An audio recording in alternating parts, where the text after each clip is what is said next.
نحمده ونصلي على رسوله الكريم أما بعد أعوذ بالله من الشيطان الرجيم بسم الله الرحمن الرحيم رب اشرح لي صدري ويسر لي أمري واحلل عقدة من لساني يفقهوا قولي رب يسر ولا تعسر وتمم بالخير اللهم لا سهل إلا ما جعلته سهلا وأنت تجعل الحزن إذا شئت سهلا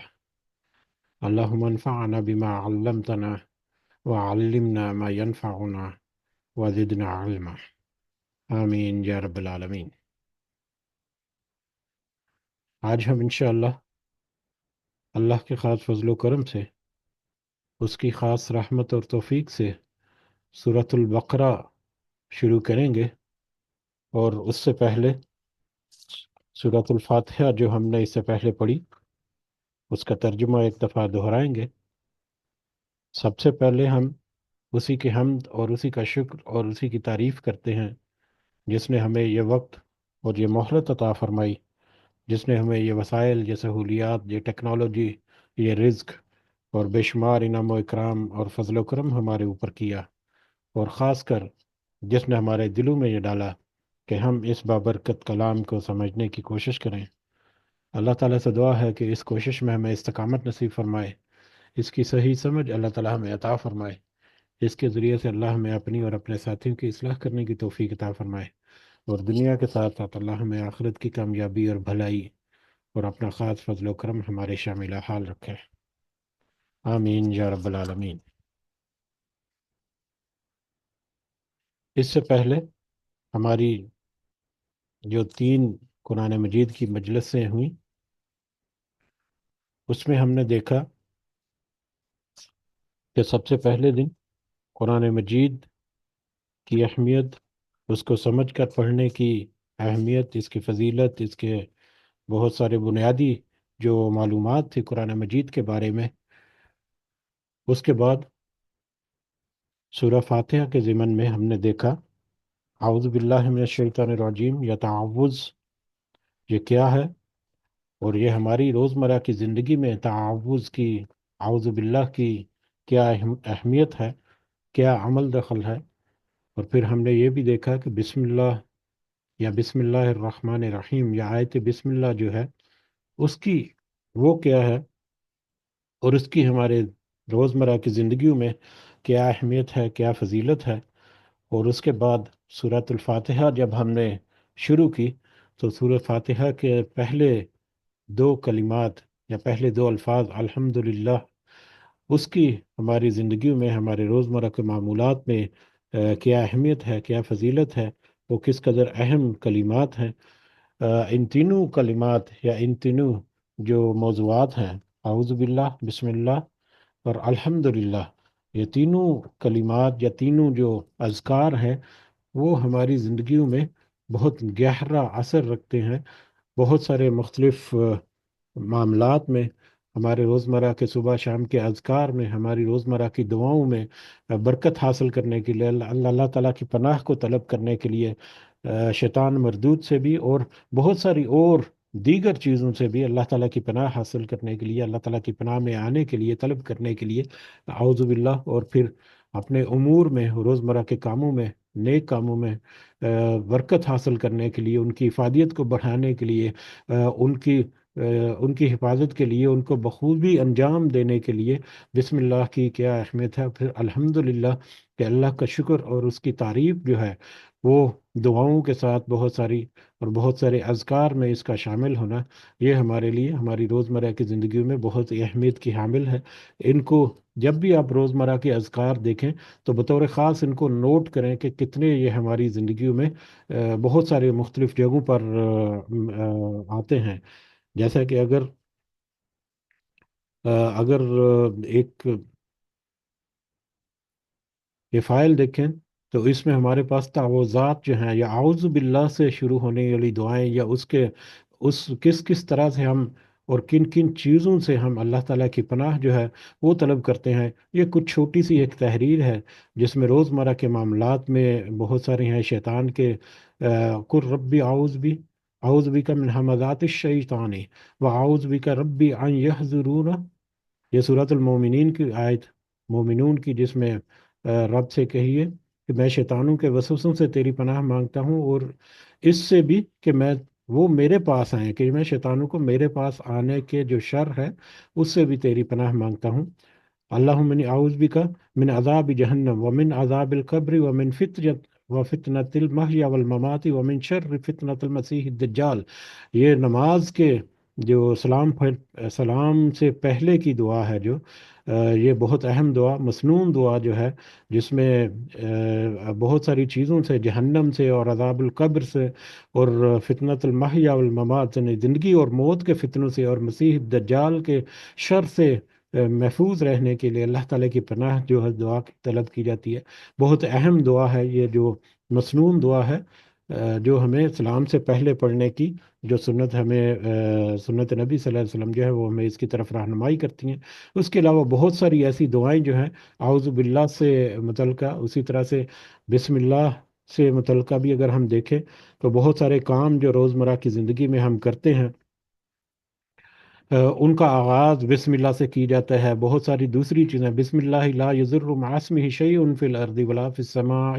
وہو السمیع العلیم، کہ اللہ کے نام سے جس کے ساتھ کوئی چیز زمین یا آسمان میں نقصان نہیں پہنچاتی، اور وہ سننے والا اور جاننے والا ہے۔ بسم اللہ الذی لا یضر مع اسمہ شیء فی الارض، تو بسم اللہ توکلت علی اللہ ولا حول ولا قوت الا باللہ، کہ مطلب بہترین کلمات سے اللہ تعالیٰ کی تعریف اور اللہ تعالیٰ کی مدد حاصل کرنے کے لیے بہترین کلمات میں سے ایک کلمہ جو ہے بسم اللہ توکلت علی اللہ ولا حول ولا قوت الا باللہ، کہ میں اللہ پر ہی توکل کرتا ہوں اور اسی کی مدد کا چاہتا ہوں، کہ اس کی مدد کے بغیر کوئی طاقت یا قوت میری مدد جو ہے وہ نہیں کر سکتی۔ تو اس طرح سے بسم اللہ کے بارے میں بھی آپ بطور خاص نوٹ کریں، تو اس لیے میں نے یہ تھوڑا سا یہاں پر اشارہ کیا۔ اسی طرح سے الحمدللہ کے متعلقہ اگر ہم دیکھیں، اللہ کا شکر جو ہے وہ کس کس طرح سے ادا کیا جاتا ہے، بہت ساری اس کی مثالیں جو ہیں ہماری روزمرہ کی زندگی میں ملتی ہیں، ہمارے صبح شام کی دعائیں جو ہیں، اذکار جو ہیں اس میں ملتی ہیں۔ الحمدللہ الذی احیانا بعد ما اماتنا و الیہ النشور، صبح اٹھنے کی دعا جو ہے، ہم اللہ کا شکر ادا کرتے ہیں کہ اللہ تعالیٰ نے ہمیں اس چھوٹی جو موت ہے، موت سکرا جو ہے، اس سے ہمیں واپس اپنے اس زندگی میں لوٹایا، تاکہ ہمیں ایک موقع اور ملا تاکہ ہم اپنے معاملات جو ہیں وہ لے کر چلیں، اور ایک موقع اور ہمارے پاس آیا کہ ہم اللہ کا شکر بھی ادا کریں، ہماری کمی بیشیوں کی جو ازالہ ہے وہ بھی کریں، اور مزید اچھے کام جو ہیں وہ کریں۔ تو یہ تینوں کلمات جو ہیں، ان کو بطور خاص اپنی روزمرہ کے معمولات جو ہیں ان میں داخل کرنا، ان میں ان کو سمجھنا جو ہے وہ ہمارے لیے خاص اہمیت کا حامل ہے۔ پھر سورۃ الفاتحہ ہم نے پڑھی، جو کہ ہم روزانہ پڑھتے ہیں اور کئی بار پڑھتے ہیں، اور کم از کم دعاؤں میں تو اس کو، نماز میں تو اس کو بطور خاص، بغیر اس کے نماز نہیں ہوتی، تو نمازوں میں تو ہم اس کو بار بار دہراتے ہیں۔ اس اس سورہ فاتحہ کا اصل مفہوم کیا ہے، اس کا گہرائی جو ہے، اس کو سمجھنے کی کوشش ہم ضرور کریں، کہ پہلے جو ہم نے تذکرہ کیا، یا پہلے ہم نے جو ایک ایک لفظ کا یا ایک ایک آیت کا ہم نے سمجھنے کی کوشش کی، اس میں اس کا مطلب یا مفہوم یہی تھا، یا مقصد یہی تھا کہ ہمیں کچھ اندازہ ہو سکے کہ ہم اپنے رب کے حضور کھڑے ہو کر جو اس سے کلام کر رہے ہیں، یا اس سے باتیں کر رہے ہیں، یا اس سے جو دعا کر رہے ہیں، وہ دعا در حقیقت ہے کیا، ہم اللہ تعالیٰ سے طلب کیا کر رہے ہیں، اللہ تعالیٰ سے ہم مانگ کیا رہے ہیں، اور اللہ تعالیٰ سے ہم کس طرح سے مانگ رہے ہیں۔ جیسا کہ ہم نے اس کے ضمن میں دیکھا کہ سورۃ الفاتحہ، فاتحہ جو ہے وہ در حقیقت ایک دعا ہے جو اللہ نے اپنے بندے کو سکھائی، یعنی اللہ نے انسان کو سکھایا کہ تو اس طرح سے دعا کر، اور پھر اس دعا کے جواب میں پورا قرآن مجید جو سورۃ البقرہ سے لے کے سورۃ الناس تک ہے، پورا قرآن مجید اللہ تعالیٰ نے نازل فرما دیا کہ اب اس دعا کی برکات یا اس دعا کا مقصد، وہ مقصد یا وہ دعا جو تو مجھ سے طلب کر رہا ہے، اس کے جواب میں یہ نسخہ تیرے پاس موجود ہے، اس نسخے کے مطابق تم اپنی زندگی سنوار لو یا بہتر کر لو، تو تمہارے لیے ہر دنیا کی چیز بھی آسان ہے، اور قیامت کی منزلیں بھی تمہارے لیے آسان ہے۔ اس میں جب جیسے جیسے ہم آگے بڑھیں گے تو ہمیں پتہ چلتا جائے گا کہ کس طرح سے مطلب آئندہ آنے والی جو نصیحت ہے وہ ہماری روزمرہ کی زندگی میں کس طرح سے امپورٹنٹ ہے یا کس طرح سے اہمیت کی حامل ہے۔ بہرحال ان جو کلمات ہیں یا سورہ فاتحہ کے جو الفاظ ہیں ان کی گہرائی کو سمجھنا اور اس کے مطابق ہمیں اپنی جو سمت ہے یا ڈائریکشن ہے اس کو درست کرنا جو ہے اس کی ہمیں بہت زیادہ ضرورت ہے کہ ہم نے دیکھا کہ الحمدللہ رب العالمین، تو ہم دیکھتے ہیں کہ تعریف اور شکر ہوتا کیا ہے اور کس رب کی تعریف کی گئی جس نے اپنے ساری صفات جو ہے وہ رب ایک ہی لفظ میں یا ایک ہی جو اس کا نام صفاتی نام جو ہے رب ہے اس میں جمع کر دیں، اس کے اوپر پھر الرحمن الرحیم کہ وہ اس قدر رحمت کا حامی ہے اور اس قدر رحمت اور فضل و کرم تمہارے اوپر کر رہا ہے دنیا کی زندگی میں اور آخرت میں، تو مومنین کے لیے وہ مختص ہوگی رحمت جو ہے کہ دنیا کی زندگی میں اس کی رحمت اس قدر زیادہ ہے کہ اس کا غضب جو ہے اس کو ڈھانپے ہوئے ہے کہ وہ ہر بات کو پکڑتا نہیں، تمہاری ہر نافرمانی کو اسی وقت سزا نہیں دیتا، بلکہ اس کی رحمت ہے کہ تمہیں موقع دیتا ہے کہ تم سے چھٹکارا حاصل کر لو، اگر تھوڑے بہت معاملات تمہارے کمزور ہیں تو ان کو تم بہتر کر لو۔ یہ اللہ تعالیٰ کی رحمت، اس کا بھی ہم نے دیکھا کہ 99 حصے جو ہیں وہ ابھی تک محفوظ ہیں، اور ایک حصہ رحمت کا وہ کس قدر زمین کے اوپر پوری جو روح زمین ہے اس کے اوپر پھیلا ہوا ہے، ہزاروں سال سے لاکھوں سال سے چلتا آ رہا ہے، اور کب تک یہ چلے گا۔ اللہ تعالیٰ کی رحمت کی ایک نشانی جو ہے اس کو ہم یہاں پر گن نہیں سکتے، کاؤنٹ نہیں کر سکتے۔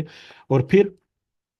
جب ہم یہ اکنالج کرتے ہیں کہ ہم صرف اسی رب کا جو کہ الرحمن الرحیم ہے اس کا شکر ادا کرنے والے ہیں، اس کی تعریف کرتے ہیں، تو پھر اس کے ساتھ یہ بھی اکنالج کرتے ہیں کہ یا اللہ تو مالک یوم الدین ہے، قیامت کے دن کا مختار کل ہے۔ دنیا میں جو اختیار ہمیں ملے چھوٹے موٹے وہ اس دن کسی کام نہیں آئیں گے، صرف اور صرف تیرا ہی اختیار ہے جو کہ ہمیں اس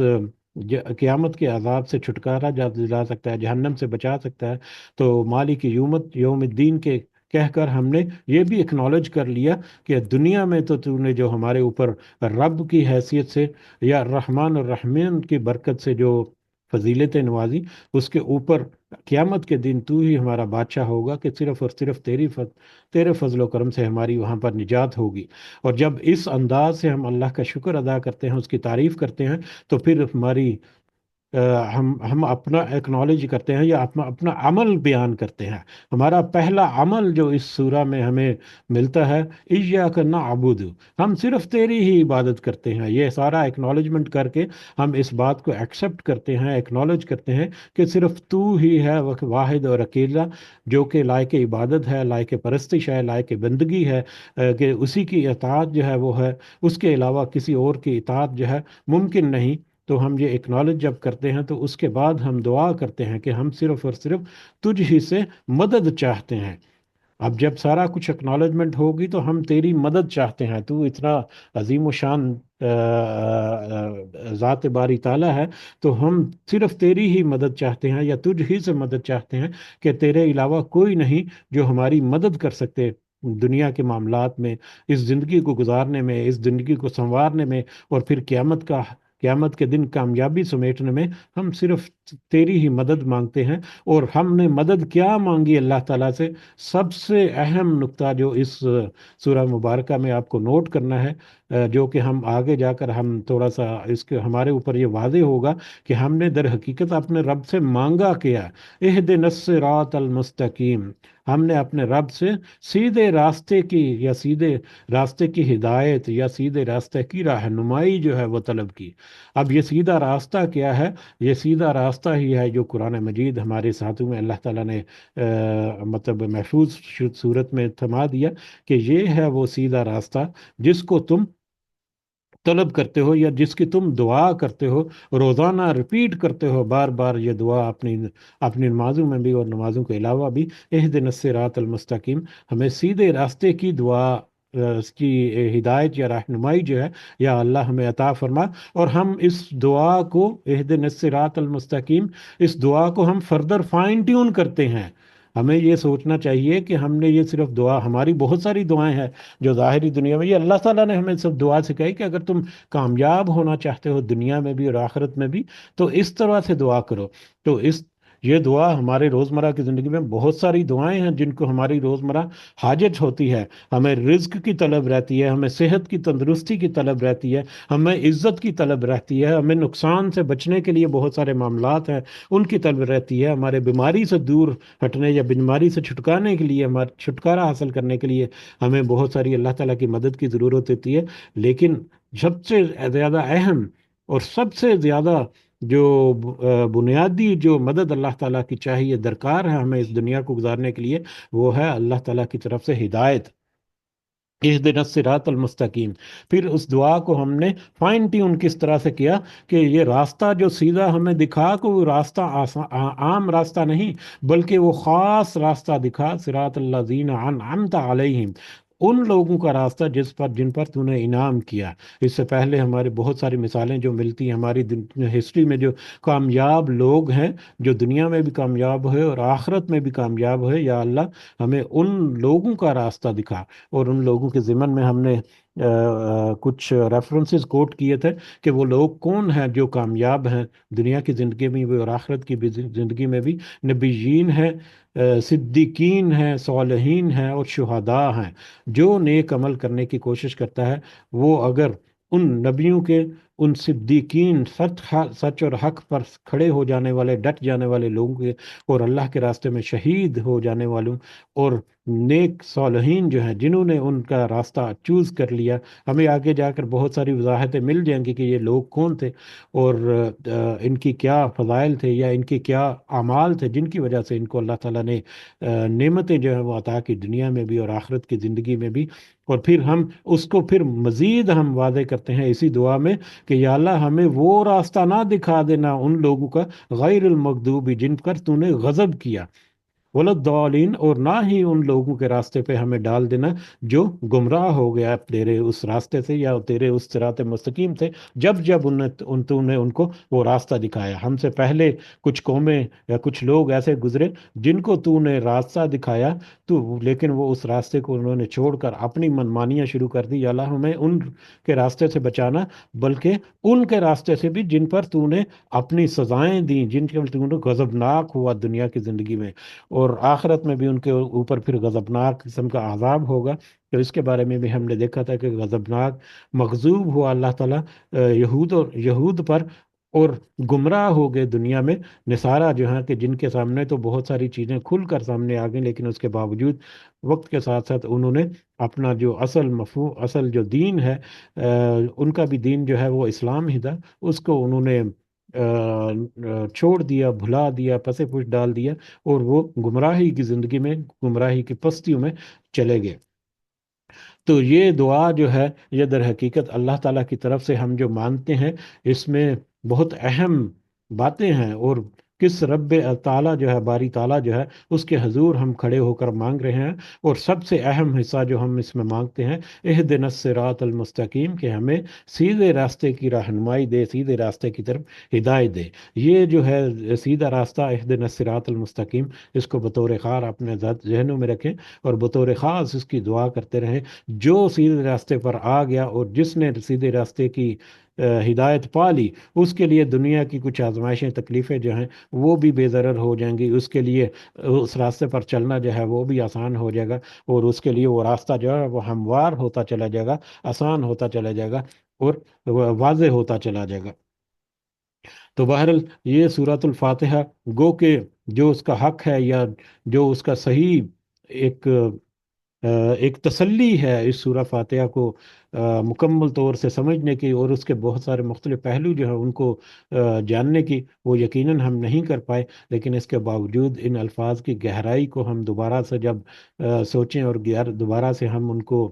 ان کا احاطہ کرنے کے لیے کوشش کریں، تو ہمیں بہت سارے اور مختلف پہلو جو ہیں وہ بھی ہمیں ملتے ہیں کہ اس سورہ کی ہماری زندگیوں میں کس قدر اہمیت ہے، اور کس قدر یہ عظیم و شان دعا ہے جو اللہ تعالیٰ نے خود اپنے بندے کو سکھائی کہ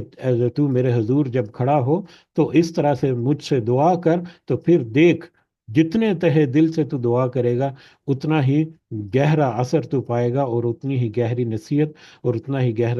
اتنا ہی واضح راستہ جو ہے تیرے سامنے کھلتا چلا جائے گا، جس کے اوپر تو چلتا جائے گا تو آسانی کی وہ منزلیں جو ہیں وہ طے کرتا جائے گا. بہرحال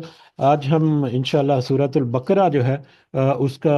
کو شروع کرتے ہیں، اور کوشش کریں گے اس کی تمہید کے بعد کچھ ایک دو آیات جو ہیں اگر ہم کور کر سکتے ہیں اپنے مناسب سے وقت میں، تو اپنے سبق کی طرف آتے ہیں۔ سورۃ البقرہ، سورۃ البقرہ یہ مدنی سورہ ہے، یعنی مدینہ کے دور میں یہ نازل ہوئی۔ قرآن مجید یہ مصحف جو ہمارے ہاتھوں میں ہے، اس کے اعتبار سے یہ سورہ نمبر 2 ہے۔ قرآن مجید کی ترتیب کے اعتبار سے یہ 2 نمبر پر یہ سورہ مبارکہ آتی ہے، پہلی سورۃ الفاتحہ اور دوسری سورۃ البقرہ۔ اور ترتیب نزولی کے اعتبار سے یہ 87 نمبر پر یہ سورہ مبارکہ آتی ہے۔ اور 87 نمبر پر جیسا کہ تذکرہ ہوا پہلی ہی کلاس میں، مکی اور مدنی صورتوں کا ہم نے جب تھوڑا سا دیکھا، تو وہ صورتیں جو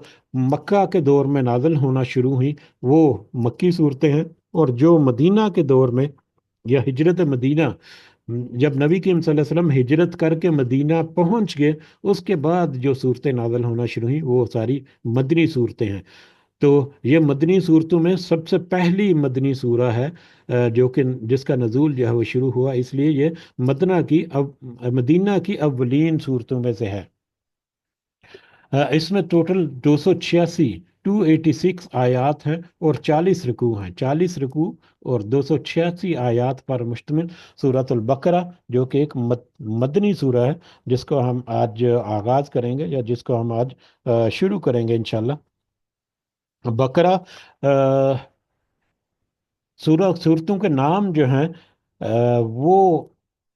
جو لمبی صورتیں جو ہیں ان کے نام جو ہیں وہ صورتوں کو صرف اس کی پہچان کے طور پر اس کا استعمال ہوتا ہے، جبکہ جو چھوٹی چھوٹی صورتیں ہیں ان کا نام جو ہے وہ اکثر ان کے سارے موضوعات کو کور بھی کر لیتا ہے، لیکن بڑی صورتیں جو ہیں ان میں بہت سارے مختلف طرح کے موضوعات ہوتے ہیں، بہت سارے مختلف طرح کے اس میں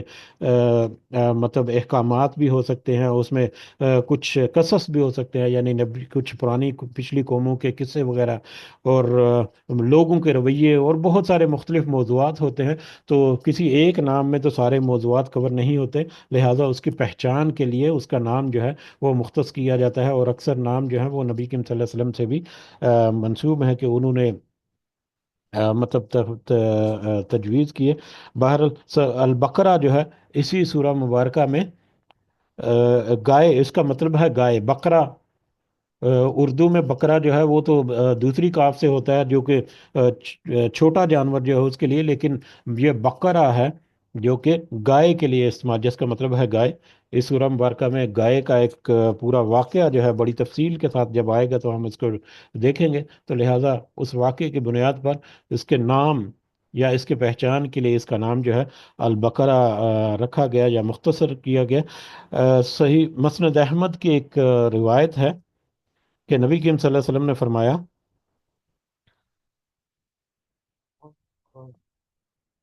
بقرہ، ہم، بقرہ، تو مسند احمد کی ایک حدیث ہے جس میں نبی کریم صلی اللہ علیہ وسلم نے فرمایا، یہ قرآن مجید کی 7 سب سے لمبی صورتوں میں سے ہے، جن کے بارے میں نبی کریم صلی اللہ علیہ وسلم نے فرمایا، مسند احمد کی روایت ہے کہ جس نے پہلی 7 صورتیں حاصل کر لیں وہ بہت بڑا عالم دین بن گیا۔ مسند احمد کی حدیث ہے، یعنی 7 بڑی جو صورتیں ہیں ان میں اس کا شمار ہوتا ہے، اور نبی کریم صلی اللہ علیہ وسلم نے فرمایا کہ جس نے ان 7 بڑی صورتوں کا علم حاصل کر لیا، یا ان کی تفصیل جو ہے وہ حاصل کر لی، یا ان کو صحیح طرح سے سمجھ لیا، تو گویا کہ وہ سب سے بڑا یا بہت بڑا عالم دین بن گیا۔ تو یہ 7 بڑی صورتیں جو ہیں اس میں بہت سارے موضوعات اور بہت سارے چیزیں جو ہیں وہ اس میں داخل ہوں گی یا اس میں واضح ہوتی ہیں، تو لہٰذا اس میں ہسٹری بھی ہے، یا اس میں احکامات بھی ہیں، اس میں معاشرتی ہمارے معاملات بھی ہیں، ہمارے رویے بھی ہیں۔ تو جس نے ان 7 صورتوں کو حاصل کر لیا گویا کہ وہ بڑا عالم دین بن گیا۔ تو سورۃ البقرہ جو ہے وہ ان 7 صورتوں میں شامل ہوتی ہیں۔ تو اس اعتبار سے وہ اپنے حجم اور اپنے مضامین کے اعتبار سے یہ قرآن مجید کی سب سے بڑی سورہ بھی ہے۔ نبی کریم صلی اللہ علیہ وسلم نے تنام القرآن، سورۃ البقرہ کو سورۃ البقرہ کو تنام القرآن قرار دیا۔ سنام جو ہے وہ کوہان کو کہتے ہیں، اونٹ کی کوہان جو ہے، جس طرح سے ہر چیز کی ہر ایک اونچائی ہوتی ہے، اسی طرح سے قرآن کی جو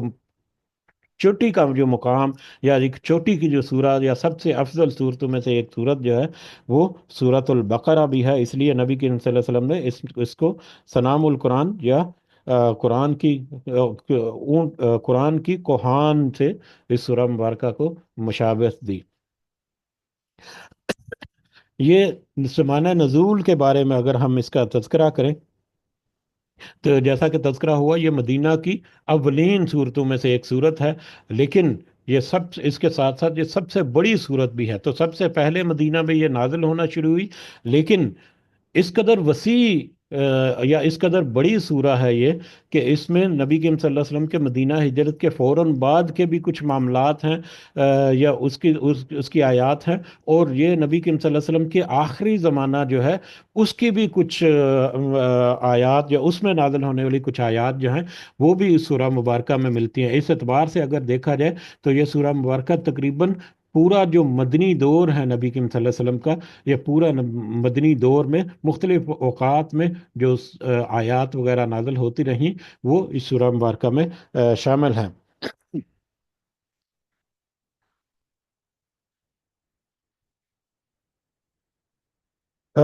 البتہ اس کی دو آخری آیات ہیں، وہ دو آخری آیات جو ہیں وہ مکہ کے بالکل ابتدائی دور میں شامل ہوئی، لیکن نبی کریم صلی اللہ علیہ وسلم کی رہنمائی یا ان کی ہدایت کے مطابق ان کو سورۃ البقرہ کی آخری آیات کے طور پر شمار کیا گیا یا لکھا گیا۔ اس کے ضمن میں بھی ہم نے دیکھا تھا سورۃ الفاتحہ کے ضمن میں کہ جب حضرت جبریل امین نبی کریم صلی اللہ علیہ وسلم کے پاس سے وہاں پر ایک دروازہ کھلا آسمان سے، جو اس سے پہلے کبھی نہیں کھلا تھا، ایک فرشتہ نازل ہوا جو اس سے پہلے کبھی زمین پر نہیں اترا تھا، اور فرشتے نے آ کر نبی کریم صلی اللہ علیہ وسلم سے عرض کیا کہ آپ کو اللہ تعالیٰ نے دو نوروں کی بشارت دی ہے، ایک سورۃ الفاتحہ اور دوسرا نور جو ہے سورۃ البقرہ کی آخری دو آیات۔ تو وہ سورۃ البقرہ کی آخری دو آیات جو ہیں گو کہ مکہ کے سب ابتدائی ترین جو دور ہے اس میں وہ نازل ہو چکی تھی، لیکن نبی کریم صلی اللہ علیہ وسلم کی ہدایت اور انسٹرکشن کے مطابق اس کو سورۃ البقرہ کے آخر میں لکھا گیا۔ اس اعتبار سے اگر نزول کے اعتبار سے جو کہنے کے ایک رول مختص کیا، اس اعتبار سے یہ مکی سورہ بھی ہو سکتی ہے، لیکن اس کو مدنی سورہ ہی شمار کیا گیا ہے، کیونکہ اس میں 284 آیات جو ہیں وہ ساری کے ساری مکی مدنی دور میں ہے، یا مدینہ ہجرت مدینہ کے بعد جو ہے وہ نازل ہوئی تھی۔ اس کے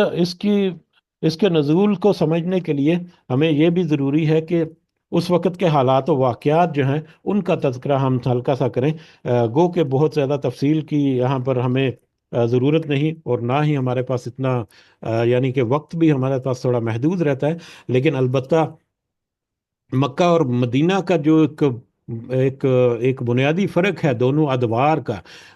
وہ ہمارے سامنے ہونا جو ہے وہ ضروری ہے کہ مکہ کا دور جو ہے یہ پہلا جو تقریباً 13 سال نبی کریم صلی اللہ علیہ وسلم نے مکہ میں گزارے، ان 13 سالوں میں جو وہاں پر لوگ تھے جو براہ راست جن کے اوپر قرآن مجید جو ہے وہ ذکر ہوتا رہا، یا جن کے اوپر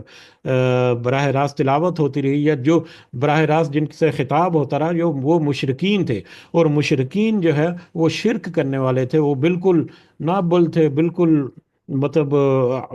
بالکل ہی ان کے پاس کوئی اس طرح کی معلومات نہیں تھی کہ توحید کیا ہے، رسالت کیا ہے، یا اس طرح کے سارے معاملات، تو اس سے وہ بالکل ناآشنا تھے۔ جب توحید کا ان کے اوپر مطلب پیغام جو ہے وہ شروع کیا گیا، تو سب سے پہلے انہوں نے ریجیکٹ اسی وجہ سے کیا کہ ہم نے اگر توحید کو ایکسیپٹ کر لیا تو پھر ہمیں دنیا کی بہت ساری جو ہماری باتیں ہیں ان کو چھوڑنا پڑے گا، ہمیں اپنی حکومت سے دستبردار ہونا پڑے گا، ہمارے اپنے جو اس میں جو احکامات نازل ہو رہے ہیں یتیموں کے ساتھ اچھا سلوک کرنا، تو یتیموں کو تو ہم اپنی مرضی سے ان کے فائدے حاصل کرتے ہیں، بیواؤں کے ساتھ اور عورتوں کے ساتھ ظلم و ستم کرنا، اور کس طرح سے ان کے جو وراثت وغیرہ ہے ان کو ہڑپ کر لینا، اور پھر انتظام و انفظام میں بھی کہ ہمارے تو بہت سارے بت ہیں جن کی بنیاد پر بہت سارے مختلف جگہوں پر لوگ آتے ہیں اور ان کی عبادت کرتے ہیں، اگر ہم نے سارے بتوں کو ہٹا کر ایک اللہ کی عبادت شروع کر دی تو ہماری تو یہ سلطنت جو ہے وہ ہمارے ہاتھوں سے جاتی رہے گی۔ تو انہوں نے اس سارے پس منظر میں اس قرآن کو یا نبی کریم صلی اللہ علیہ وسلم کی رسالت کو ٹھکرایا یا اس کی تکذیب کی اور اس کی مخالفت کی، اور اس مخالفت میں وہ اس قدر آگے بڑھ گئے کہ نبی کریم صلی اللہ علیہ وسلم کو اور ان کے ساتھیوں کو وہاں سے ہجرت کرنے پر مجبور ہونا پڑا۔ تو اس سے پہلے بھی حبشہ کی طرف بھی ہجرت ہوئی، لیکن بڑی آخری ہجرت جو ہے وہ ہجرت مدینہ ہوئی۔ لیکن مدینہ میں جب نبی کریم صلی اللہ علیہ وسلم آئے تو وہاں پر جو اہل کتاب ہیں یہود اور نصارہ، وہ وہاں پر پہلے سے موجود تھے یا ان کا وہاں پر اثر رسوخ تھا۔ خاص کر نصارہ جو ہیں، خاص کر یہود جو ہیں، یہودی جو ہیں، ان کا وہاں پر بہت بڑا اثر و رسوخ تھا۔ تو یہاں اب یہودی جو ہیں وہ جو روحانی جو بنیادی عقائد ہیں ان سے وہ واقف تھے، یعنی اللہ تعالیٰ کی جو وحدانیت ہے ان سے بھی ان کی واقفیت تھی، اور اس کے علاوہ نبیوں اور رسولوں جو ہیں ان کے اوپر بھی ان کا اعتقاد تھا، ایمان تھا، لیکن وہ اپنے ان سارے روحانی عقائد جو ہیں ان کو بالکل بھلا بیٹھے تھے، یا ان کو بالکل وہ ناپید ہو چکے تھے ان کے ذہنوں سے،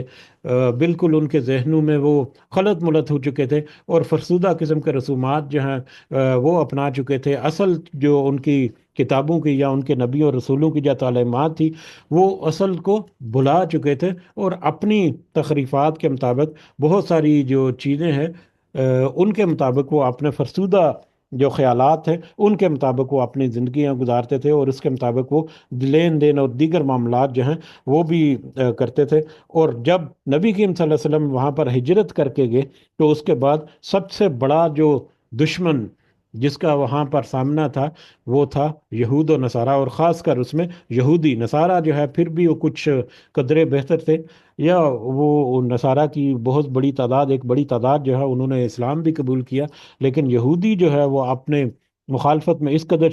شدید تھے کہ بہت ہی کم یہودی ہیں جن میں سے کہ مسلمان ہوئے۔ اکثر جو ہے ان کو وہاں پر اب انہوں نے اپنے بہت سارے معاملات میں مسلمانوں کی مخالفت کی، مسلمانوں کے ساتھ کیے ہوئے وعدے جو ہیں ان کو بھی توڑا، جس کی وجہ سے ان کے خلاف پھر اقدامات بھی اٹھائے، اور بہت سارے غزوات جو ہیں وہ بھی یہودیوں کے خلاف ہوئے۔ جیسے جیسے ہم آگے بڑھیں گے تو وہ ہمارے سامنے آتے چلے جائیں گے۔ تو بہرحال مدینہ میں جیسے ہی نبی کریم صلی اللہ علیہ وسلم نے ہجرت کی تو ابتدائی اقدامات میں سب سے اہم جو اقدامات تھے ان میں یہودی قبیلے جو ہیں جو کہ مدینہ میں یا مدینہ کے ارد گرد مختلف بستیوں کی شکل میں آباد تھے، ان کے ساتھ انہوں نے کچھ ایگریمنٹس بھی طے کیے، کچھ میمورینڈم آف انڈرسٹینڈنگ جو ہے، ایم او یوز جسے ہم کہتے ہیں، وہ سائن کیے، یا وہ ایگری ہو گئے کہ وہ ہمارے ساتھ ہمارا ساتھ دیں گے اور ہم ان کا ساتھ دیں گے ان کیس کہ اگر کوئی جنگ ہوتی ہے یا اس طرح کا ماحول ہوتا ہے۔ لیکن انہوں نے مختلف اوقات میں اپنے ان جو ایگریمنٹس ہیں ان کو توڑ دیا، جس کی وجہ سے ان کے خلاف مختلف مقامات پر ہمیں جا کر ملے گا کہ مختلف طرح سے اقدامات جو ہیں وہ بھی ہوتی رہے۔ اس کے علاوہ سورہ بقرہ میں بہت سارے مختلف موضوعات جو ہیں وہ بھی آئیں گے، جس میں اب مسلمانوں کی تعداد کیونکہ بڑھتی چلی جا رہی ہے تو ان کے معاشرتی اور معاشی معاملات جو ہیں وہ کس طرح سے ہیں، بعد میں ان کو ریزسٹنس جو ہے اس میں اضافہ ہو گیا، یا کفار اور مشرقین جو ہیں ان کی طرف سے چڑھائیاں جو ہیں وہ شروع ہو گئی، تو ان کو کیسے نمٹنا ہے۔ مکہ کے دور میں تو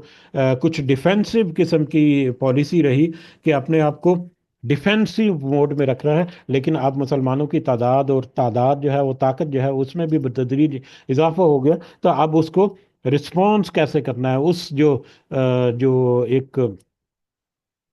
لشکر کشی ہوتی ہے یا مشرقین اور کفار کا جو حملے ہوتے ہیں ان کو ہم نے رسپانس کیسے کرنا ہے، اس کو ریئیکٹ کیسے کرنا ہے، اس کے بارے میں بھی بہت ساری رہنمائیاں، اور ایون کہ جو جہاد کا ہے اس کے بارے میں بھی کچھ آیات جو ہیں یا اس کے بارے میں کچھ رہنمائیاں جو ہے وہ بھی اس میں ملیں گی۔ اس کے علاوہ سب سے اہم جو حصہ منافقین کے بارے میں اس میں آئے گا، کہ جو کہ مکہ میں بھی کچھ منافقین کا طرز کا تھا، لیکن وہاں پر منافقین اس طرح سے نہیں تھی جس طرح سے مدینہ میں منافقین جو ہیں وہ کھل کر سامنے آئے، ان کی پہچان کیا ہے اور ان کا رویہ کیا ہے، اور ان کے بہت سارے معاملات میں کس طرح سے وہ مسلمانوں کے ساتھ ڈیل کرتے تھے، نبی کریم صلی اللہ علیہ وسلم کے ساتھ کس طرح سے ڈیل کرتے تھے، اس کے بارے میں بھی اللہ تعالیٰ نے نہ صرف واضح طور پر نشانیاں بتائیں بلکہ ان سے نمٹنے کے لیے کچھ اقدامات کرنے کی بھی نبی کریم صلی اللہ علیہ وسلم کو اللہ تعالیٰ نے ہدایت دی۔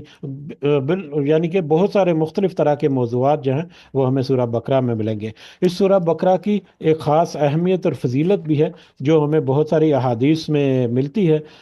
جیسا کہ صحیح مسلم کی ایک روایت ہے جو کہ حضرت ابو ہریرہ رضی اللہ عنہ سے ہے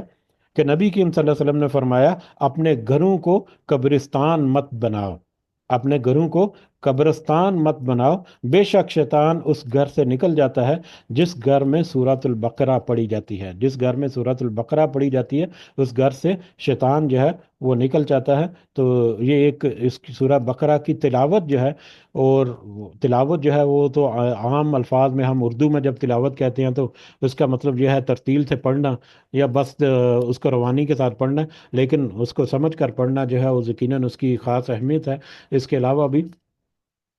اس کی تلاوت کا اہتمام اکثر جو ہے وہ آپ جیسے آپ تو بہت سارے ذریعے ہیں جن کے ذریعے سے اس کی تلاوت کا اہتمام کیا جا سکتا ہے۔ میں نے یہاں پر دیکھا ہے آفیسز وغیرہ میں جو ایجپشنز وغیرہ ہے تو وہ اپنے آفس میں ہلکی سی آواز میں سورہ بقرہ جو ہے وہ لگا کر رکھتے ہیں، گو کہ مجھے لگتا ہے کہ اس کو خاص توجہ سے سننا بھی چاہیے اگر کوئی تلاوت ہو رہی ہے۔ لیکن بہرحال مختلف لوگوں کے مختلف طریقے ہیں جو جس کے ذریعے سے وہ پھر اس کا اہتمام کرتے ہیں۔ یہاں پر قطر ریڈیو جو ہے اس میں میرا خیال ہے کہ کیونکہ بہت زیادہ دیر تک میرا اس میں اتنا ایکسپیرینس نہیں، لیکن اکثر میں دیکھتا ہوں کہ روزانہ سورۃ البقرہ کی آیات جو ہیں وہ وہاں پر تلاوت وغیرہ ہوتی ہیں، جو سفر وغیرہ میں کرتے ہیں یا جو روزانہ لمبا سفر کرتے ہیں وہ راستے میں آڈیو ریکارڈنگ وغیرہ سن کر بھی اس کی تلاوت جو ہے وہ سن سکتے ہیں۔ بہرحال بہت سارے مختلف طریقے ہیں جس کے ذریعے سے ہم یہ فائدہ جو ہے وہ حاصل کر سکتے ہیں کہ شیطان جو ہے وہ بھاگ جائے، ہمارے قریب بھی نہ پھٹکے۔ اسی طرح سے صحیح مسلم کی ایک اور روایت ہے جو کہ حضرت ابو امامہ رضی اللہ تعالیٰ عنہ کی طرف سے رسول اللہ صلی اللہ علیہ وسلم نے فرمایا، دو جگمگانے والی صورتیں، دو روشن صورتیں یا جگمگانے والی صورتیں یعنی سورۃ البقرہ اور سورہ آل عمران پڑھا کرو، کیونکہ وہ دونوں قیامت والے دن اس طرح آئیں گی گویا کہ دو بادل ہوں، یا دو سائبان ہوں، یا صف باندھے ہوئے پرندوں کے دو ٹکڑے یا دو غول ہوں۔ وہ اپنے اصحاب کی طرف سے حجت پیش کریں گی۔ یعنی یہ دو صورتیں جو ہیں سورۃ البقرہ اور سورہ آل عمران جو ہیں، یہ دونوں صورتیں جو ہیں قیامت کے دن دو بادلوں کی طرح یا دو سائبانوں کی طرح یا دو پرندوں کے غول جو ہیں، پرندوں کا غول جب آتا ہے مل کر، جھنڈ جو پرندوں کا آتا ہے تو وہ بھی جہاں سے گزرتا ہے وہاں پر سایہ کر دیتا ہے، تو اس اعتبار سے ہے یہ۔ اور یہ اپنے جو سورہ بقرہ اور سورہ آل عمران سے محبت کرتے ہیں یا اس کی تلاوت وغیرہ کرتے رہتے ہیں تو ان کی طرف سے وہ حجت پیش کریں گی، ان لوگوں کی طرف سے حجت پیش کریں گی سورت۔ اسی طرح سے اسی حدیث کی آگے کنٹینیوشن ہے کہ سورہ بقرہ پڑھا کرو اس لیے کہ اس کا حاصل کرنا برکت ہے، اس کا چھوڑ دینا باعث حسرت ہے، اور یہ ایسی صورت ہے کہ جادوگر اس کا مقابلہ نہیں کر سکتے۔ تو یہ سورہ بقرہ کی اہمیت جو ہے اس سے اور بھی زیادہ ہمارے سامنے آ گئی کہ اس کا حاصل کرنا جو ہے وہ باعث برکت ہے، اس کا چھوڑ دینا باعث حسرت ہے۔ یعنی سورہ بقرہ کو جس نے چھوڑ دیا قیامت کے دن، یہ جو آگے اوپر تذکرہ ہوا کہ بادل اور سائبان اور پرندوں کو گول کی طرح آئیں گے جو ان کے ساتھ ان کے پڑھنے والوں کے لیے حجت پیش کریں گی، تو اس سے وہ محروم ہو جائیں گے، یہ جو دو ان صورتوں کو نہیں اپناتے۔ اسی طرح سے جادوگر جو ہے وہ اس سورہ کا مقابلہ نہیں کر سکتے، جیسا کہ پہلے تذکرہ ہوا شیطان وہاں سے بھاگ جاتا ہے، اسی طرح سے جادو کا اثر جو ہے وہ بھی زائل ہو جاتا ہے، یا جادو کا اثر بھی نہیں ہوتا اس جگہ پر یا اس گھر پر جہاں پر سورۃ البقرہ جو ہے وہ اہتمام کے ساتھ پڑھی جاتی ہے یا تلاوت کی جاتی ہے۔ اسی طرح سے حضرت سہل بن سعدی رضی اللہ تعالیٰ عنہ سے روایت ہے، رسول اللہ صلی اللہ علیہ وسلم نے فرمایا، ہر چیز کا ایک کوہان ہے، اور قرآن کا کوہان جو ہے وہ سورۃ البقرہ ہے۔ شیطان یہ پہلے جب جو تذکرہ کیا نبی کریم صلی اللہ علیہ وسلم نے سنام القرآن قرار دیا سورہ بقرہ کو، تو بہرحال اسی حدیث کی آگے الفاظ ہیں، شیطان جب سورہ بقرہ کی آواز سنتا ہے تو اس گھر سے نکل جاتا ہے جس گھر میں سورہ بقرہ کی تلاوت کی جاتی ہے۔ اسی طرح سے صحیح مسلم اور صحیح بخاری کی ایک لمبی روایت ہے، ایک لمبا واقعہ اس میں درج ہے کہ اسید بن خزیر رضی اللہ تعالیٰ عنہ سے روایت ہے کہ وہ رات کو سورۃ البقرہ کی تلاوت کر رہے تھے کہ ان کا گھوڑا جو پاس ہی کھڑا تھا وہ بدکنا شروع ہو گیا، گھوڑا جو ہے وہ بے چین ہو گیا اور بدکنا شروع ہو گیا یا بدکنا شروع ہو گیا۔ تو وہ خاموش ہو گئے، یعنی تلاوت انہوں نے ٹھہرا دی، روک دی، تو گھوڑا بھی پرسکون ہو گیا۔ انہوں نے پھر تلاوت شروع کی تو وہ گھوڑا جو ہے وہ پھر سے بدکنا شروع ہو گیا۔ انہوں نے تلاوت پھر روک دی کیونکہ ان کا بیٹا جو ہے وہ قریب ہی سو رہا تھا، اور انہیں خدشہ لاحق ہوا کہ گھوڑا اسے کہیں نقصان نہ پہنچا دے۔ وہ بدکنا شروع ہو گیا، کہیں گھوڑا جو ہے وہ اپنی ٹانگ وغیرہ مار کر ان کے بیٹے جو ہے کہیں ان کو نقصان نہ پہنچا دے۔ جب بچے کو اٹھا لیا تو آسمان کی طرف دیکھا، فرماتے ہیں میرے سر کے اوپر بادل سا تھا جس میں کندیلیں تھیں، کندیلیں یعنی روشنیاں تھیں، جس میں کندیلیں تھیں، اور وہ فضا میں اوپر کی طرف جا رہا تھا۔ بادل اور کندیلیں جو ہیں وہ اوپر کی طرف جا رہی تھیں، یہاں تک کہ میری نظروں سے اوجل ہو گیا۔ صبح ہوا صبح ہوئی تو انہوں نے نبی کریم صلی اللہ علیہ وسلم سے یہ واقعہ ذکر کر دیا۔ آپ صلی اللہ علیہ وسلم نے فرمایا، اے ابن خزیر، تو اسے پڑھتا رہتا، تو اسے پڑھتا رہتا، یعنی تیرے لیے یہ بہتر تھا کہ تو اس سے پڑھتا رہتا۔ آگے لمبی حدیث ہے لیکن مختصر کرتا ہوں۔ آخر میں جا کر نبی کریم صلی اللہ علیہ وسلم نے ان سے فرمایا کہ کیا آپ جانتے ہیں وہ کیا چیز تھی، وہ بادل اور کندیلیں جو آپ نے رات کو دیکھی تھی، کیا آپ جانتے ہیں کہ وہ کیا تھی، وہ کیوں دیکھی تھی انہوں نے؟ کیونکہ وہ سورۃ البقرہ کی تلاوت کر رہے تھے۔ تو نبی کریم صلی اللہ علیہ وسلم نے ان سے پوچھا کہ آپ جانتے ہیں وہ کیا چیزیں تھیں؟ تو انہوں نے عرض کیا، نہیں جی نہیں، میں تو نہیں جانتا۔ تو نبی کریم صلی اللہ علیہ وسلم نے فرمایا، یہ تو فرشتے تھے جو آپ کی تلاوت سننے کے لیے آئے تھے، اگر آپ پڑھتے رہتے تو لوگ صبح کے وقت بھی انہیں دیکھتے اور وہ لوگوں سے چھپتے نہیں۔ یعنی اگر آپ رات کو تلاوت کرتے رہتے، اپنی سورہ بقرہ کی جاری و ساری رکھتے، حتیٰ کہ صبح ہو جاتی تو صبح کے وقت تک وہ فرشتے وہیں پر رہتے اور اس حالت میں رہتے کہ دوسرے لوگ جو ہیں وہ بھی ان کو دیکھ پاتے، اور وہاں وہ فرشتے چھپتے نہیں، کہ اس قدر وہ اس سورہ بقرہ کی تلاوت کو سننے کے لیے مطلب ظاہر ہوئے یا دکھائی دیے گئے ان کو۔ اسی طرح سے مسند احمد کی ایک روایت ہے جو کہ سیدنا عباس رضی اللہ تعالیٰ عنہ سے ہے۔ رسول اللہ صلی اللہ علیہ وسلم نے غزوہ حنین کے دن جب صحابہ کرام رضی اللہ عنہم میں کچھ سستی پیدا ہو گئی یا سستی دیکھی تو آپ نے مجھے حکم دیا کہ اے عباس، اعلان کرو، اے اصحاب سمرہ، اے اصحاب سورہ بقرہ۔ یعنی نبی کریم صلی اللہ علیہ وسلم نے ان صحابہ کرام کی جو سستی ہے اس کو زائل کرنے کے لیے، یا ان کے اندر انرجی جو ہے اس کو لانے کے لیے، ان کو انرجیٹک موڈ میں واپس لانے کے لیے، ان کو اصحاب السمرہ اور اصحاب سورہ بقرہ جو ہے ان کے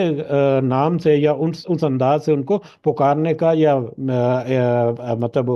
مخاطب ہونے کا حکم دیا نبی کریم صلی اللہ علیہ وسلم نے ابن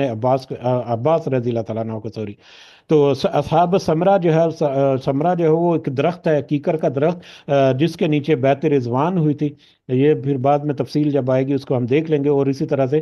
اصحاب سورہ بقرہ، یعنی سورہ بقرہ کے ساتھ محبت کرنے والے جو لوگ ہیں، یعنی اصحاب سورہ بقرہ جو ہے کہہ کر ان کے اندر ایک انرجی دوڑا دی نبی کریم صلی اللہ علیہ وسلم نے۔ اسی طرح سے عروہ بیان کرتے ہیں کہ یہ جنگ یمامہ کے دوران جب مسلمہ کذاب جو ہے اس کے ساتھ جب جنگ ہوئی تو وہاں پر جو صحابہ کرام تھے رضی اللہ عنہم،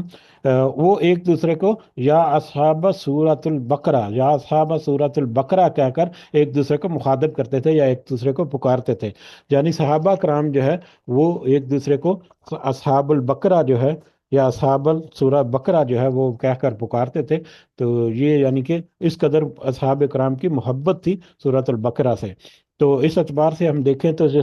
سورۃ البقرہ جو ہے وہ ہماری زندگیوں میں خاص اہمیت کی بھی حامل ہے، خاص کر اس کی تلاوت جو ہے وہ شیطان سے دور کرتی ہیں یا شیطان کو اس جگہ سے بھگا دیتی ہے اور جادو کے اثر کو زائل کرتی ہے، اور جادوگر جو ہے وہ وہاں پر اپنی کمند نہیں ڈال سکتا یا اپنا اثر و رسوخ نہیں قائم کر سکتا، جہاں پر سورۃ البقرہ کی تلاوت جو ہے وہ کی جاتی ہے یا سورۃ البقرہ کو پڑھا جاتا ہے، اس کو سمجھا جاتا ہے اور اس کو اہمیت اور افادیت جو ہے اس کی دی جاتی ہے اس کو۔ تو یہ مختصر سے جو تھے، اس میں اور بھی بہت سارے ملتے ہیں ہمیں پوائنٹس، لیکن اختصار کی خاطر ہمارے لیے ابھی یہ کافی ہے میرا خیال ہے۔ تو آگے بڑھتے ہیں، اس کو شروع کرتے ہیں، اور آج کے سبق میں ہم الف لام میم جو ہے، صرف اس کو ابھی ہم دیکھ لیتے ہیں، باقی اس کے بعد انشاءاللہ کل باقاعدہ اس سورہ مبارکہ کا آغاز جو ہے وہ کریں گے انشاءاللہ اللہ تعالیٰ کی توفیق اور خاص مدد سے۔ اعوذ باللہ من الشیطان الرجیم، بسم اللہ الرحمن الرحیم، الف لام میم۔ یہ الف لام میم یقیناً آپ سب کو پتہ ہی ہے، جیسا کہ پہلے تذکرہ کر چکے ہم، کہ ہمارا مقصد جو ہے وہ یاد دہانی ہے، ایک دوسرے کو ریوائز کراتے رہنا ہے، ایک دوسرے کو یاد کرا دینا ہے، کیونکہ یہ قرآن مجید کی خوبصورتیوں میں سے ایک خوبصورتی یہ بھی ہے کہ بار بار یہ دہراتی ہے مختلف واقعات کو، مختلف آیات کو، مختلف احکامات کو مختلف جگہوں پر مختلف انداز میں، تو بار بار ریوائز کرنا، ریپیٹ کرنا، دہرانا جو ہے یہ ہمارے دین کی خوبصورتی بھی کہہ لیں، تو اس لیے بہت ساری چیزیں یقیناً ہمیں پتہ ہے، اور ہمارے حاضرین جو ہیں ان میں سے تو بہت سارے جو ہیں وہ مجھ سے بہت زیادہ جاننے والے ہیں ماشاءاللہ، لیکن ہم پھر بھی ایک دوسرے کو یاد دہانی کرانے کے لیے کوشش کرتے ہیں، لہٰذا یہی کوشش ہے، اللہ تعالیٰ اس کوشش کو ہماری کو قبول کرے، آمین۔ تو الف لام میم جو ہے، یہ ان کو حروف مقطعات کہتے ہیں، جو کہ الگ الگ پڑھے جانے والے حروف ہیں۔ بعض صورتوں کے شروع میں مختلف طرح کے حروف مقطعات جو ہوتے ہیں، جو کہ ظاہری طور پر دیکھنے میں ایک دوسرے کے ساتھ جڑ کر لکھے ہوتے ہیں، لیکن ان کو پڑھا الگ الگ جاتا ہے، جیسے کہ یہ سورہ الف، یعنی یہ جو ہے الف لام میم، دیکھنے میں اردو میں اگر ہم جب پڑھیں گے تو اس کو علم پڑھیں گے یا عالم پڑھیں گے یا مختلف انداز سے، کیونکہ ایک ورڈ لگتا ہے، ایک لفظ لگتا ہے، لیکن بنیادی طور پر ان کا پڑھنا جو ہے وہ الگ الگ حروف کی شکل میں ہے، تو اس لیے ان کو حروف مقطعات کہتے ہیں۔ یہ حروف صورتوں کے شروع میں کیوں لائے جاتے ہیں، اس کے متعلق رسول اللہ صلی اللہ علیہ وسلم اور صحابہ کرام سے کوئی صحیح سند جو ہے وہ مستند طریقے سے کہیں پر بھی کوئی بات منقول نہیں ہے، کوئی صحیح سند سے کہیں پر کوئی نقل نہیں کیا گیا کہ یہ حروف مقطعات جو ہیں ان مختلف صورتوں کے شروع میں کیوں مطلب لکھے جاتے ہیں یا کیوں وہ لگائے جاتے ہیں۔ اس کے بارے میں اگر ہم تاریخ کو دیکھیں تو جب قرآن مجید نازل ہوا، اس وقت کی جو روزمرہ کی زبان تھی یا اہل زبان کی جو انداز کلام تھا یا انداز گفتگو تھا، اس میں اس طرح کے جو الفاظ ہیں یا اس طرح کے جو حروف ہیں ان کا استعمال جو ہے وہ معروف تھا، وہ عام تھا۔ آگے جا کر ہم دیکھیں گے کافی ساری تفصیل جب آئے گی تو بہت ساری چیزیں جو ہیں وہ ہم پچھلی یاد دہانی جب کریں گے تو ہمارے سامنے مزید جو ہے وہ یاد تازہ ہوگی تو واضح ہو جاتا چلا جائے گا کہ مکی دور میں مکی دور میں خاص کر، یا پورے پورے مطلب اس قرآن کے دور میں جب نازل ہو رہا تھا، کہ خاص کر مکہ کے دور میں اگر ہم دیکھیں تو شاعروں کو اور شاعری کو اور قصہ گو جو لوگ ہیں وہ ان کو بڑی خاص اہمیت حاصل تھی، اور بڑے خاص اہتمام کے ساتھ ان کا ان کی مجلسیں جو ہیں وہ منعقد کی جاتی تھی، جس میں وہ مطلب اب مختلف قسم کے قصے جو ہیں، کچھ گڑے گڑائے قصے، کچھ ماضی کے، کچھ قوموں کے قصے، جو کچھ اپنے آباء و اجداد کے قصے جو ہیں وہ بیان کرتے تھے۔ اس طرح سے شاعری جو ہے وہ بڑی اہمیت کی حامل تھی ان کے ہاں، اور وہ شاعروں کو بہت پسند کرتے تھے، اور زبان جو ہے اس میں بلاغت اور وسعت بھی بہت زیادہ ہے، تو یہ اس طرح کے الفاظ جو ہیں وہ وہاں پر معروف تھے، وہ بولے جاتے تھے، اور ان کا استعمال ہونا جو ہے وہ کوئی بہت عام سی بات تھی۔ یہی وجہ ہے کہ نبی کریم صلی اللہ علیہ وسلم نے سے کسی بھی صحابہ نے ایسے الفاظ جو الف لام میم یا اس طرح کے الف لام را یا یاسین یا اس طرح کے جتنے الفاظ آئے ہیں اس کے نسبت سے کوئی سوال نہیں کیا کہ اس کے بارے میں مزید واضح کر دیجئے یا اس کا مطلب کیا ہے، وہ کسی نے خاص پوچھنے کی ضرورت محسوس نہیں کی، کیونکہ انڈرسٹوڈ ہے کہ وہاں پر انداز خطاب ایسا ہے یا انداز بیان ایسا ہے کہ لوگوں کو متوجہ کرنے کے لیے، اپنی طرف اٹریکٹ کرنے کے لیے جب بھی کوئی کلام یا جب بھی کوئی بات شروع کرنے لگے تو اس طرح سے انداز جو ہے وہ اپنایا جاتا تھا. جیسے آج بھی ہم دیکھتے ہیں کہ بہت سارے الفاظ جو ہیں ان کا کوئی خاص معنی نہیں ہے، کوئی خاص مفہوم نہیں ہے، ہائے کر کے بلا لیتے ہیں عام طور پر ہم، بلکہ اردو میں بھی ہم نے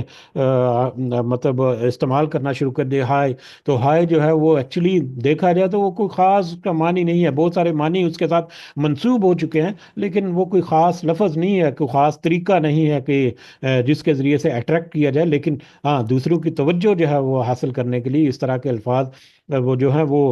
مختلف زبانوں میں جو ہے استعمال کیے جاتے ہیں. تو اسی طرح سے عربی میں بھی یہ ایسا استعمال ہوتا تھا، لیکن وقت کے ساتھ ساتھ بتدریج جو ہے ایسے الفاظ جو ہیں وہ روزمرہ کی زبان سے حذف ہوتے چلے گئے، روزمرہ کی زبان جو ہے ان میں سے نکلتے چلے گئے. لیکن قرآن مجید کیونکہ وہ محفوظ ہو گیا اپنی اوریجنل فارم میں، تو اس وجہ سے اس میں وہ الفاظ جو ہے وہ حروف مقطعات جو ہیں وہ اسی طرح سے منو عن اسی طرح سے موجود ہیں. یہی وجہ ہے کہ بعد میں آنے والے لوگ جب یہ آیات نازل ہوئیں اس وقت تو کسی کو ضرورت محسوس نہیں ہوئی کہ اس کے بارے میں مزید تفصیل جو ہے نبی کریم صلی اللہ علیہ وسلم سے پوچھی جائے یا اس کے بارے میں کھوج لگائی جائے. لیکن بعد میں آنے والے جو لوگ ہیں انہوں نے کچھ کوشش کی کہ ان الفاظ کا معنی جو ہے وہ جانا جائے یا سمجھا جائے یا اس کے بارے میں کچھ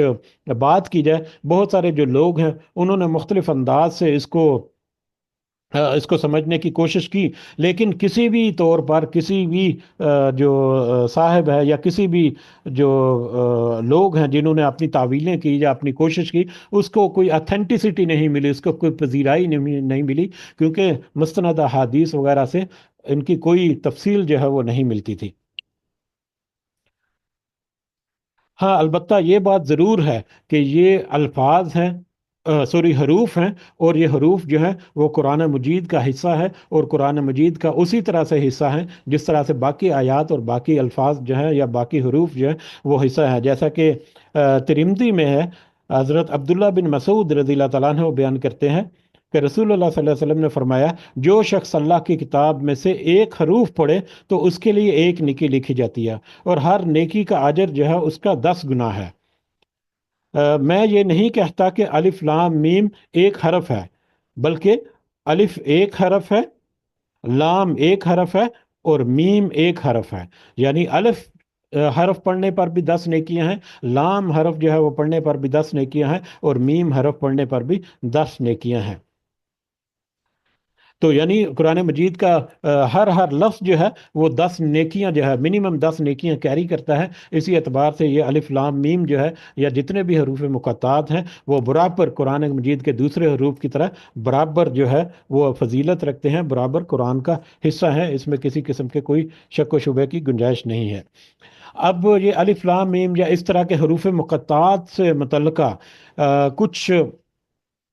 طلسماتی یا کچھ روحانی اثرات کو تذکرہ کر کے جیسا کہ تذکرہ ہوا، اس کا اصل مفہوم اور اصل مطلب جو ہے وہ تو کسی کو بھی معلوم نہیں، بلکہ یہ کہنا مناسب ہے کہ ان کا اصل مفہوم اور اصل مطلب جو ہے وہ صرف اور صرف اللہ تعالیٰ ہی کو معلوم ہے، یا نبی کریم صلی اللہ علیہ وسلم کو، جو کہ اللہ تعالیٰ نے نبی کریم صلی اللہ علیہ وسلم کو بتا دیا. کیونکہ نبی کریم صلی اللہ علیہ وسلم نے کسی کو کچھ نہیں بتایا اور نہ ہی کسی نے کچھ پوچھا اور نہ ہی تفصیل ملتی ہے، تو لہٰذا ان حروف مقطعات کے بارے میں ہم یہ کہہ سکتے ہیں کہ یہ متشابہات ہیں، اور ان کا اصل ترجمہ اصل مفہوم جو ہے وہ صرف اللہ تعالیٰ جانتے ہیں یا نبی کریم صلی اللہ علیہ وسلم جو ہے وہ اس کو جان سکتے ہیں. اس کے علاوہ کوئی ایسا نہیں جو ان حروف کی کوئی تعویل کر سکے یا کوئی تشریح کر سکے یا کوئی معنی جو ہے وہ بیان کر سکے. اور ہمیں اس کی کھوج لگانے کی ضرورت بھی نہیں، کیونکہ یہ بات ہی ہمارے لیے جاننا بہت زیادہ اہم ہے کہ حروف مقطعات کو سمجھنا، ان کے معنی پر غور کرنا، ان کے معنی کی تحقیق کرنا اور ان کے پیچھے بھاگنا، یہ ہمیں نہ تو اس سے قرآن مجید کو مزید سمجھنے میں کوئی آسانی ملے گی، اور نہ ہی ہم کہہ سکتے ہیں کہ ان کو اگر نہ سمجھا جائے تو قرآن مجید کی سمجھ میں کچھ کمی رہ جائے گی. تو لہٰذا ہمیں ان کے معنی اور مفہوم سمجھنے کی طرف بہت زیادہ توجہ جو ہے وہ میرا علماء و مفسرین رکھتے ہیں کہ اس کی طرف بہت زیادہ زور توجہ دینے کی ضرورت بھی نہیں ہے. البتہ بہت سارے عقائد یا بہت سارے نظریات جو ہیں وہ اپنے مادی فائدوں کے لیے، اپنے دنیاوی فائدوں کے لیے، اپنے کچھ اس طرح کے معاملات جو ہمارے بہت سارے مختلف طبقہ کے لوگ جو ہیں وہ کرتے ہیں، تو اس کو حاصل کرنے کے لیے حروف مقطعات جو ہیں ان کی نسبت سے بھی بہت ساری باتیں جو ہیں وہ گڑھ دی گئی ہیں۔ جیسا کہ طلسماتی اثر ہے، بڑا روحانی اثر ہے اس کا، یہ تو لوح قرآنی کے نام سے اس کو اکثر جو ہے وہ کئی دفعہ تذکرہ کیا جاتا ہے۔ تو اس طرح سے ناعاقبت اندیش لوگ جو ہیں وہ ان حروف کو مختلف انداز سے اس کو ذکر کر کے یا بیان کر کے یا ان کو مختلف انداز سے پیش کر کے اس سے مختلف طرح کے اپنے ذاتی فائدے جو ہیں وہ حاصل کرنا چاہتے ہیں یا کرتے ہیں، جو کہ ان کے لیے یقیناً ان کی گرفت کا باعث ہوگا اور اللہ تعالیٰ کی طرف سے پکڑ کا باعث ہوگا۔ جیسا کہ تذکرہ ہوا، لوح قرآنی کے نام سے ایک ایک ٹیبل سا جو ہے وہ بنا دیا جاتا ہے، جس میں کچھ مختلف کالم بنا کر اس میں جتنے حروف مقطعات ہیں وہ لکھ کر، تو اس کا کہہ لے کہ اس کو دیواروں پر لٹکایا جاتا ہے کہ اس سے برکت آتی ہے یا اس سے کچھ روحانی اثرات جو ہیں وہ ملتے ہیں۔ اسی طرح سے تعویذ گنڈے جو ہیں اس میں بھی ان لوہے ان حروف مقطعات کو لکھ کر ان کو گانٹ کر مختلف انداز سے ان کو لٹکایا جاتا ہے یا بہایا جاتا ہے یا یوز کیا جاتا ہے۔ بہت سارے مختلف طریقے جو ہیں من گھڑت قسم کی بے سند باتوں کو بنیاد بنا کر جو کی جاتے ہیں، لہٰذا ہمیں ان باتوں سے اجتناب کرنا چاہیے، ہمیں ان باتوں سے دور رکھنا چاہیے اور ان سے برات کا اظہار بھی جو ہے وہ کرنا چاہیے۔ اسی طرح سے کچھ مکتبہ فکر کے لوگ ایسے بھی ہیں جو کہتے ہیں کہ قرآن مجید کو براہ راست پڑھنا، خود سے پڑھنا، بغیر کسی عالم کے، بغیر کسی استاد کے یا بغیر کسی مفسر کے وہ مطلب جائز نہیں ہے۔ بہت سختی سے کچھ لوگ جو ہیں وہ کہتے ہیں، یقیناً آپ سب جانتے ہوں کہ اس میں تفصیل کی ضرورت نہیں ہے کہ کون سے ہیں۔ تو حالانکہ اکثر مفسرین جو ہیں وہ ہمیں اس کی طرف بلکہ ترغیب دیتے ہیں کہ ہم کوشش کریں کہ مستند جو مفسرین ہیں یا علماء ہیں انہوں نے جو تذکرے کیے ہیں ان کو اپنے سامنے رکھ کر، جیسا کہ آج ہم یہ کوشش کر رہے ہیں، تو اس کی طرف ترغیب ملتی ہے۔ لیکن کچھ جو ہے وہ بڑی شدت کے ساتھ اس کو منع کرتے ہیں اور اس کو ناجائز سمجھتے ہیں، اس کو سمجھتے ہیں کہ جائز ہی نہیں۔ جب ان سے کسی دلیلوں کی بات کی جائے کہ تو کوئی دلیل دیں، کوئی وجہ بیان کریں کہ کیوں ایسا مناسب نہیں ہے، جبکہ قرآن مجید تو اللہ تعالیٰ نے کہا کہ یہ تو آسان عربی میں تمہارے اوپر نازل کر دیا تاکہ تم اس کو سمجھو،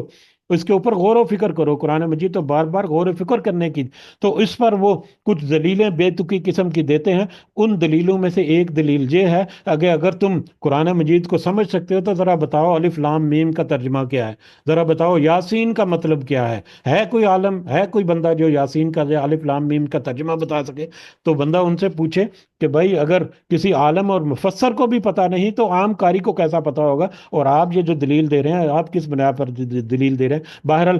تردید برائے تردید کرنی ہو تو اس طرح کے معاملات میں وہ پھر اس طرح سے کرتے ہیں۔ تو یہ حروف مقطعات کے متعلق کچھ بنیادی چیزیں جو ہیں وہ ہم نے دیکھ لیں، یہ بار بار ریپیٹ ہوں گی مختلف انداز سے مختلف صورتوں کے شروع میں، تو لہٰذا ہم نے آج یہ سمجھنے کی کوشش کر رہی کہ جو حروف مقطعات کیا ہوتے ہیں اور ان کا اصل مفہوم جو ہے وہ صرف اللہ تعالیٰ ہی جانتا ہے، یا نبی کریم صلی اللہ علیہ وسلم جو اللہ تعالیٰ نے ان کو بتا دیا، انہوں نے ہمیں نہیں بتایا، صحابہ کرام سے ان سے دریافت نہیں کیا، نے ان سے دریافت نہیں کیا اور نہ ہی کہیں پر کوئی نقل کیا۔ تو اس لیے ہمیں اس میٹر میں بہت زیادہ الجھنے کی ضرورت بھی محسوس نہیں ہونی چاہیے۔ بہت سارے جو مستند اور بہت سارے جو مشہور جو صحابہ یا تابعین یا تبع تابعین جو ہے ان کے ریفرنسز سے بھی بہت ساری باتیں جو ہیں وہ اس ضمن میں نقل کی جاتی ہیں، لیکن وہ بھی غیر مستند ہیں، وہ بھی مطلب بغیر کسی ٹھوس جو ہے وہ دلیل کے ہیں۔ تو اس لیے ان کے اوپر بھی مطلب ان کو بھی وہ پذیرائی نہیں ملی جو کہ اکثر ان کے دوسرے اقوال یا افعال کو مل جاتی ہے۔ تو بہرحال یہی رکھتے ہیں ہم، تو کل انشاءاللہ ہم اس سورہ مبارکہ کا باقاعدہ آغاز کریں گے، اور کل جب باقاعدہ آغاز کریں گے تو جیسا کہ تذکرہ ہوا کہ یہ جو لفظ ہے اہدنا الصراط المستقیم، یہ جو آیت ہے، اس آیت کو بطور خاص اپنے ذہن میں رکھنا ہے کہ یہ آیت جو ہے وہ کس قدر ہمارے لیے اہم ہے۔ یہ قرآن مجید کے شروع میں ہی ہمیں پتہ چل جائے گا کہ یہ جو دعا ہم نے مانگی ہے یہ کوئی معمولی دعا نہیں ہے، یہ بہت بڑی دعا ہے، اور اگر ہم نے یہ دعا تہہ دل سے مانگی ہے اپنے دل کی گہرائیوں سے ہم نے یہ سارا کچھ سوچ سمجھ کر جو ہم نے کلمات ادا کیے ہیں، ان کی گہرائی کو ہم نے سمجھنے کی بھی کوشش کر لی ہے، کچھ حد تک جتنی ہم نے سمجھ کی، کیا واقعی ہم نے وہ سب اتنی گہرائی میں اس کو پا کر اس کے مطابق ہم نے یہ دعا کی ہے اور صدقے دل سے دعا کی ہے، اور ہم چاہتے ہیں کہ اللہ تعالی ہمیں یہ راستہ دے، تو اس راستے کو اللہ تعالیٰ نے کس طرح سے ہمارے سامنے کھول دیا یا کس طرح سے ہمیں تذکرہ کر دیا، یہ ہم کل دیکھیں گے انشاءاللہ۔ تو اس دعا کے ساتھ کہ اللہ تعالیٰ ہمیں سمجھنے کی، صحیح سمجھ رکھنے کی توفیق عطا فرمائے، ہمارے کہنے میں، سننے سمجھنے میں اگر کمی بیشی ہے تو اللہ تعالیٰ ہمیں معاف فرمائے، اور اس کے بدلے میں بھی ہم جب توبہ کرتے ہیں، جب اللہ تعالیٰ سے ہم مدد کی درخواست کرتے ہیں، تو اللہ تعالیٰ تو گناہوں کو یا غلطیوں کو نہ صرف وہ چھپا دیتا ہے، معاف کر دیتا ہے، بلکہ اس کے برعکس اس میں برکت ڈال کر مطلب رہنمائی اور بہتری کی طرف لے جاتا ہے۔ تو اللہ تعالیٰ سے دعا ہے کہ ہم سے اگر کہنے، سننے میں، سمجھنے میں کوئی اونچ نیچ ہے تو اللہ تعالیٰ ہمیں معاف فرمائے، اور اس کی صحیح سمجھ جو ہے وہ ہمارے دلوں میں، ہمارے ذہنوں میں پختہ کر دے، تاکہ ہم جب بھی ہم بیٹھیں، جب بھی ہم تذکرہ کریں، بار بار ہمارے ذہنوں میں وہ صحیح مفہوم جو ہے وہ آئے۔ آمین یا رب العالمین، وما علینا الا البلاغ المبین۔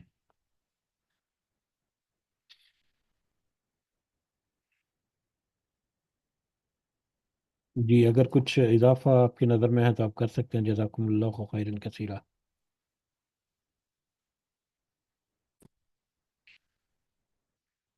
شروع شروع میں ایسے لگتا ہے کہ جیسے ہماری سپیڈ بہت سلو ہے، لیکن انشاءاللہ جب ہم روانی کے ساتھ شروع کریں گے تو اس میں ہم چھوٹے چھوٹے معاملات جو ہے یا کچھ آنے والی آیات جو ہے ان کے ریفرنس سے کچھ باتیں کریں گے، تو انشاءاللہ ہماری جو رفتار ہے وہ مناسب رہے گی انشاءاللہ۔ اللہ تعالیٰ سے ہدایت اور مدد کی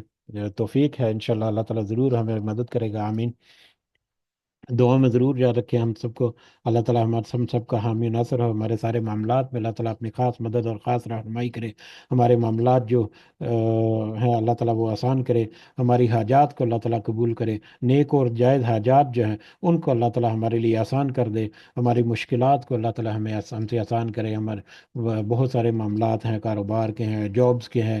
فیملی کے مسائل رہتے ہیں، اولاد کے مسائل رہتے ہیں، صحت کے معاملات ہیں، اللہ تعالیٰ سب میں ہماری خاص مدد اور خاص رہنمائی اور خاص رحمت اور خاص برکت ہماری زندگیوں میں کرے۔ ہمارے والدین جو اس دنیا میں حیات ہیں، اللہ تعالیٰ انہیں صحت سے بھرپور زندگی عطا فرمائے، اور جو اس دنیا سے رخصت ہو گئے ہمارے والدین، بہن بھائی، رشتہ دار، عزیز و اقارب،